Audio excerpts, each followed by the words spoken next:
Okay, we are here together for day 4 of the self-discovery. And I'm going to start by asking you guys a few questions. So you've probably been through day 1, 2, 3. And so we're going to you can voice these answers out loud for yourselves. You're all on mute or you're watching this afterwards.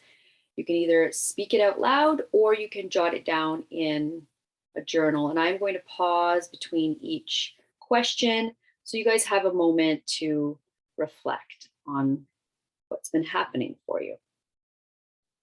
So the first question is, what have you noticed about the way resistance shows up for you? We talked about all these different ways resistance can show up, but what did you notice for yourself? And just speak it out loud.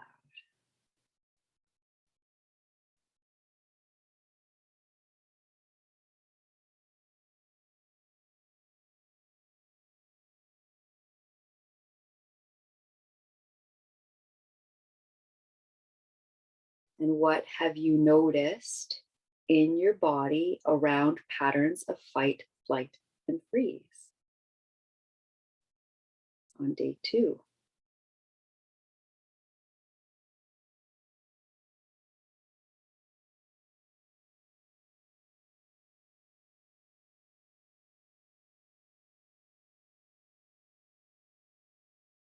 When we talked about renegotiating those patterns of fight, flight, and freeze around your goal or your intention, that thing you want to achieve, what was it like for you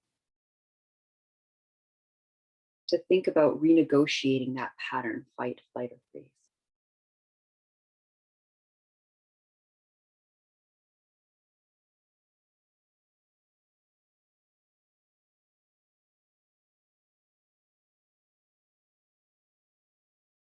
And then in yesterday's day 3, when you notice the various parts of you, as we explored the wanting, as we explored some resistance, what did you notice about your body and the different parts of you?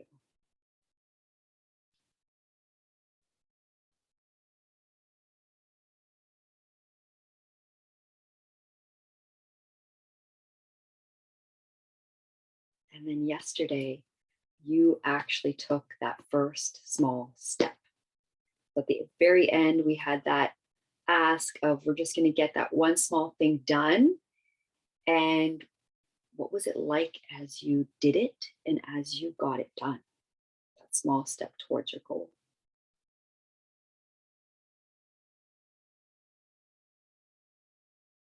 And so we're going to explore this a little bit further. And today we're going to focus on talking about rest and digest response a little more deeply, so that you guys can get a bit more information around that. So I'm going to start sharing the presentation. Go.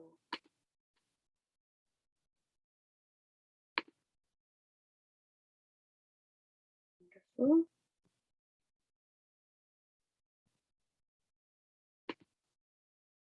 Okay. So we've got our internal resources that are built into us from childhood. So these internal resources are the things that are going to help inform and help us build on top of this rest and digest response. And so we have these internal resources built into us when we grow up. And sometimes we focus a lot, of course, on those things that went wrong or those challenges, because those are the things we need to work on. But there are also really wonderful things, and I'm sure you can reflect on them in your own childhood, in your own life, that have brought you such beautiful things and beautiful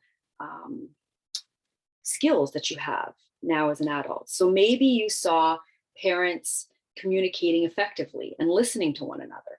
And if you saw that at a particular time, you maybe gained the belief that if you share your thoughts and feelings with a loved one, you will likely be received well by your partner. Maybe you had a moment in your early life where you were sad one day at school. Maybe someone made fun of you or something occurred. And then later on that day, you met a new friend. You made a new friend, and your whole day turned around. You may then gain this perspective or this belief that sadness turns into happiness when I connect with someone new. Maybe you ran a lemonade stand at the age of 7, and so many people appreciated that you created this and you received money for it, and you gain this perspective, this belief that when you try new things, people love it, and money comes easily when you enjoy what you are doing. So we all have these things, no matter what occurred in our early childhood, we have these perceptions, and then we carry them throughout the rest of our lives. And so these are examples of really beautiful things that we can build in our nervous systems when we're young. And maybe we know some of these for ourselves. We know some pivotal moments that opened our eyes to things, that have instilled really positive belief systems within us. And maybe we know these moments, but maybe we don't. And it can be very helpful to get to know what your internal resources are so that you can allow that wiring in your system to grow and grow and grow. And of course, the opposite is true. So trauma, big T trauma, the things that you classically label as trauma, little t trauma, those chronic, tiny little things, all of these have the same, have ramifications, of course, as well. So if your parents argued a lot and you got to see that day in and day out, that's going to impress upon you in your perception that when you love someone, apparently you argue a lot, or whatever, or you say no.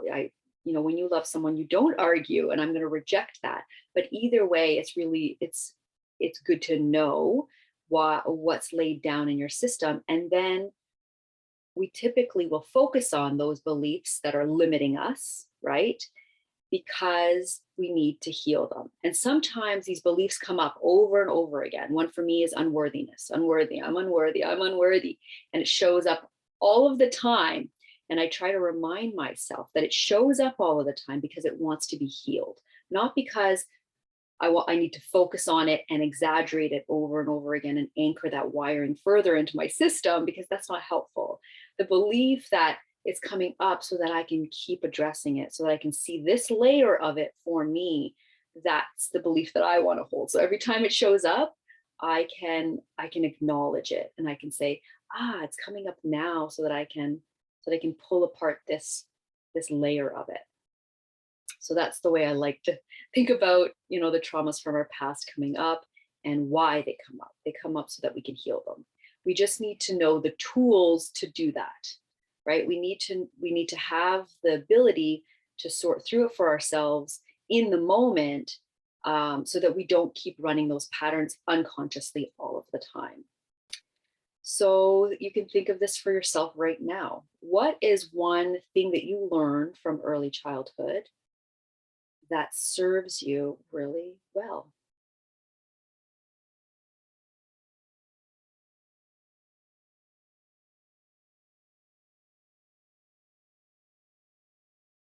And see if you can notice one thing from early childhood that is a pain in your butt, that is holding you back. Can you identify one of those things from early childhood that you know has impacted you negatively in the present moment, even now today?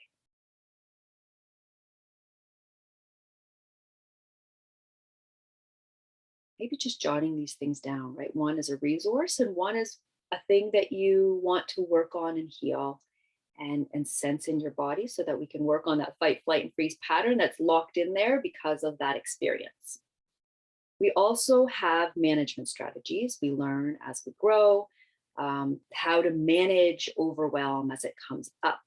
Some of them are healthy, some of them might be unhealthy if they're no longer serving us, especially if it involves food or alcohol or drugs or something like that. Then they're typically, empty in the end, and we can cycle back and forth into, addiction or overcompensating. or work can be that too, working or exercise. All of these things can be turned into, of course, we all know that. We want to balance the things that we do for ourselves. So, whatever the belief is, the thing is that whether it's positive or negative, whatever the belief is, we know that if we focus on it, we are promoting it. And if it's there, it served us in one way or another in the past. Even if it's a negative belief or something that's limiting us, if it's there, it was part of our survival strategy. It helped us survive in the past, whether ourselves or in our lineage. And if that's the case, then there was a reason for it. There's a purpose for it. It no longer is useful potentially now, but it was in the past. And we want to recognize that. So we also are, so this that's all like childhood stuff, right? In our physiology, in our nervous systems. But we're also born with some tendencies. We are born, we actually have genes that express optimism or tendencies or pessimistic tendencies. So we have some genes that actually code for optimism or pessimism. This is the work of Sean Aker. It's a researcher, wrote a book on the happiness advantage, it's called. And his research shows that even if we are born with genes for pessimism, there are simple daily 2-minute tasks you can do for 3 or 4 weeks straight. And if you do these 2 or 3-minute tasks, you can change your gene expression and move it from a high-end pessimist to a low-level optimist. You can look at his research and over again. He has 5 or 6 different easy little techniques that you can do so that you can kind of wire yourself towards optimism. So even if your genes, if it's there from your lineage and from your biology, you can change that. You have the power to change that, and that's the power of our nervous system, of our rest and digest systems. So we have this picture here that can represent our internal resources that potentially can help you. So if you have this experience of internal resources that are like this test tube, there's not too many there. It's not really experienced on a daily, in a daily way. Maybe we just don't give too much credit to it. Maybe we've had a lot and carry a lot from our lineage. Maybe we carry a lot of trauma from this life as well. And so we have this, sorry, I don't know if you guys heard that. I hope not. We carry this smaller test tube of the good stuff within us, right? Those things, those resources that we have internally. And we can see here, if one little drop of a trigger comes in, that red little liquid, maybe it's a trigger, maybe it's whatever, it's a present day stressor. If that red drop goes into that small test tube, you can imagine what happens. It will disperse through a small amount of liquid. And when it does that, it's going to change that water. It's going to change the whole experience of your day, of your moment, of your life, because of that one little trigger. But if you have this system, like a whole ocean full of expansive type sensations, an ocean full of resources internally that you can turn to when a little drop of red trigger comes in, then when that drop comes in, it can disperse in all of that expansive state, in that whole expanded state. When that occurs, it's of course much more tolerable. You feel like you can do it, and you feel like it's not a big deal, right? So we want to build that ability. I have one example that just always comes to me when I talk about this. When my second was maybe 6 months old, I went back to work, and I mean, you're stressed out. I had 2 kids at the time. It's a lot to hold. Then you're back at work, and I was holding something intense for someone. They were working on a big traumatic piece for them, and I was there with them, but I felt myself sliding into freeze, and I could feel foggy headed. Even as I talk about it now, I can feel a little strip of fog and buzzing and cloudiness coming from my eyebrows down over my eyes. And so I felt that, and I caught myself right away. And after the person left, I sat on my table and I brought to mind my 6-month-old little cheeks. And I loved kissing her cheeks, and she would let me kiss them as long as I wanted to. I didn't have to stop ever. She would never turn away. It was amazing. And she still does that, actually. And so I would just kiss her little pillowy cheeks. And honestly, that internal resource for me was like an ocean, and it just opened way up my level of, even right now I can feel myself tear up and cry because of the level of love that little pillowy cheek holds for me. And right there in that moment, all the fog dissolved, my sensations completely went away, and I felt present in my life again, and on to the next person I could go, on to the next patient that I could go to. But it really brought in that awareness that if you have a resource that's potent enough, it dilutes whatever the trigger is. And so it goes to show us the more that we can build this into our systems, the better off we are, the better off, the more we heal, and the more things don't impact us in the same way.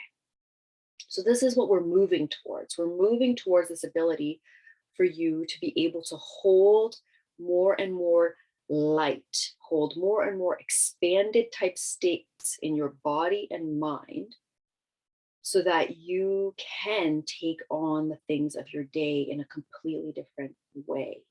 Sure, you guys have had this experience where you're on cloud nine, something awesome has happened, you come home, maybe your other loved ones have had a pretty crummy day, and yet it doesn't impact you in the same way as it would have if you came home in a different state.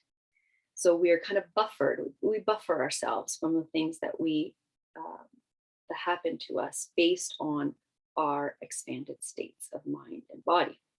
So let's go into an exercise where we get to explore and deepen your experience of the rest and digest in your body. And we're going to take our time with this. We're going to really notice the expansiveness in our bodies, and maybe the resistances show up. This is why we cover resistance and renegotiation or fight, flight, and freeze ahead of time, because yes, it's going to show up. But for this moment, for this span of time, we're going to let that slide off of us. We're going to intend for that to just not be bothersome today in this moment. That's the intention we're going to set as we slide into and expand your rest and digest system. So, finding a comfortable spot to sit down, or if you want to lay down. I wonder if we can maybe see if you can get close to a window. Today is the first day of spring, second day of spring, I guess, technically. And we can feel it. I can feel it. The sunshine, the warmth of the air around us. And so we're gonna use that. We're gonna use what we have in the present moment, as it is spring now. We're gonna step into that. So if you are by a window, if you have access to the outdoors, let yourself just gaze out the window. Noticing the sunshine.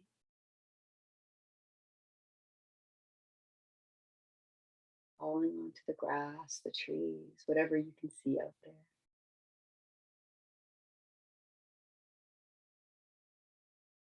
And feel right now, as you use your eyes, your sense of sight, feel your body, how it takes this in.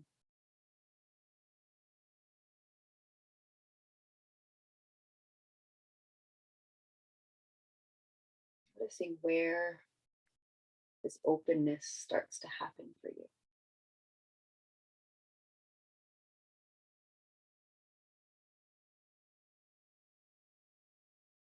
where the softening starts to happen.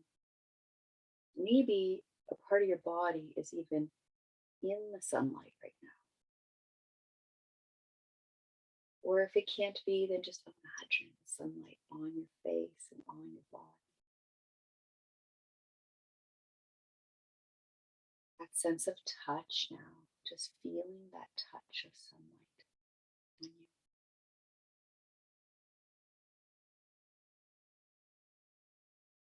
As you feel this, bring your awareness to the sunlight on you. Noticing how your body receives this.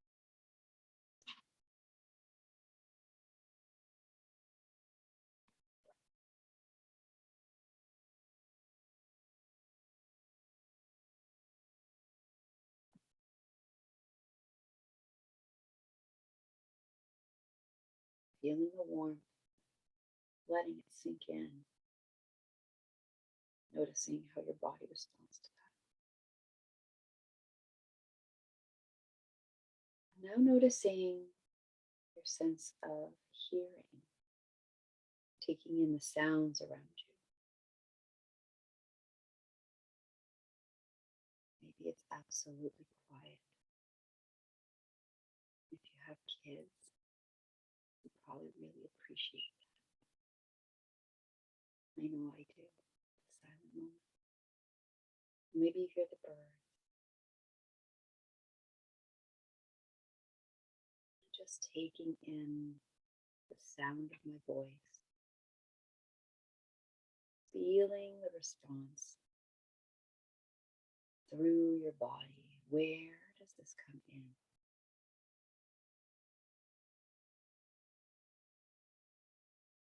And watch it sink, opening, settling.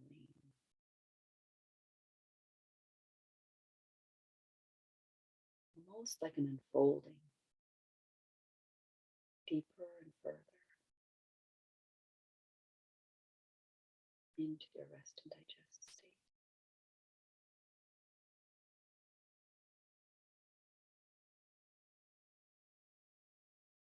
Now we're going to imagine, and if you have it handy, then pick it up, but your favorite drink, coffee, tea, juice, water, or just imagine your favorite drink is in your hands. And you get to smell and taste it. Taking a sip.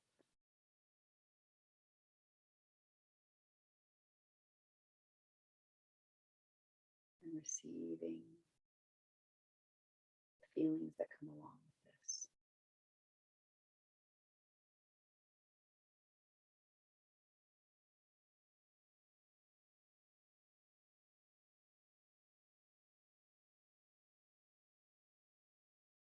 And now we are really bringing ourselves into this moment, into your body, and see for yourselves where it is that this most open, expanded, settled place is for you.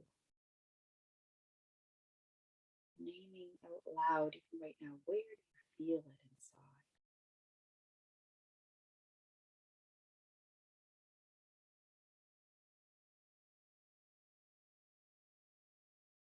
Maybe like me, your hands start to want to express this openness. Maybe your body wants to move in some particular way as it experiences this settling, this expansiveness. Let yourself move.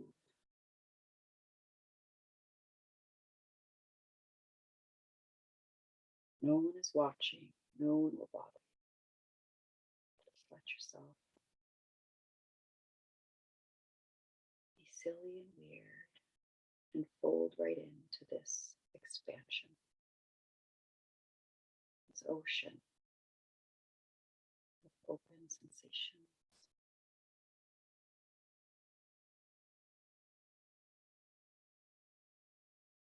And then notice if your whole body gets involved or if it's just parts and pieces of your body. There's no right or wrong. Just feeling into the opening and noticing where it starts to stretch into.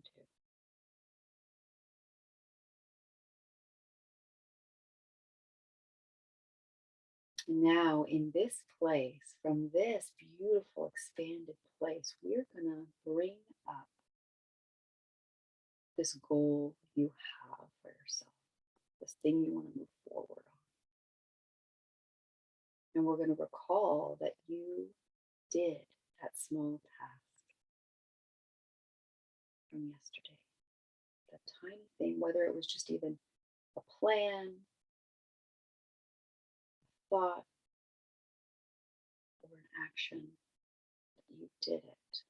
You made the first tiny step to bringing this goal closer to you. And notice how your body takes this in. Can you take in the accomplishment, the celebration?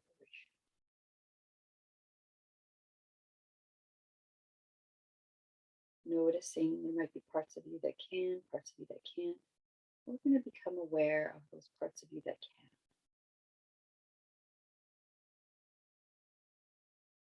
You did it. You took that step.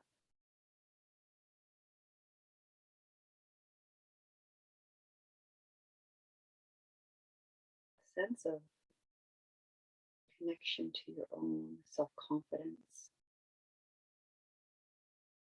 connection to the pride that we get when we do something for ourselves that is good. Noticing where that is.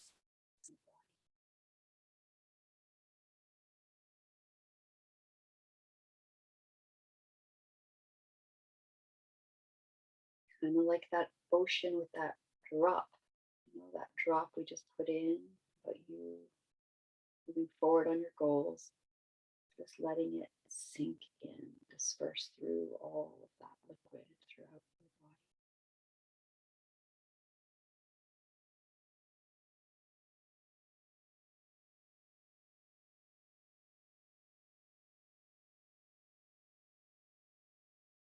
Noticing what your body does as it takes this in. Maybe you start to smile, maybe a breath comes in, maybe you widen your stance and your expression of self. And again, just notice what it feels like for you to be in this expanded state. Whenever you're ready, you can come back slowly into the room, opening your eyes.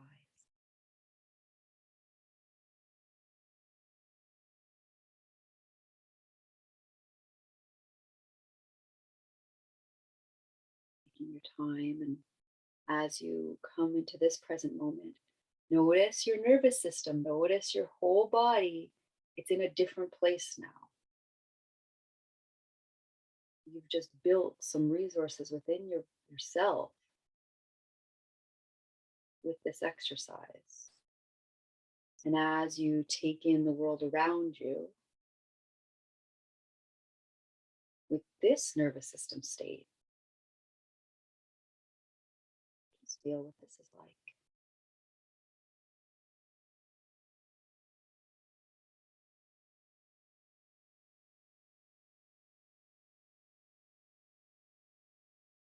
Wonderful.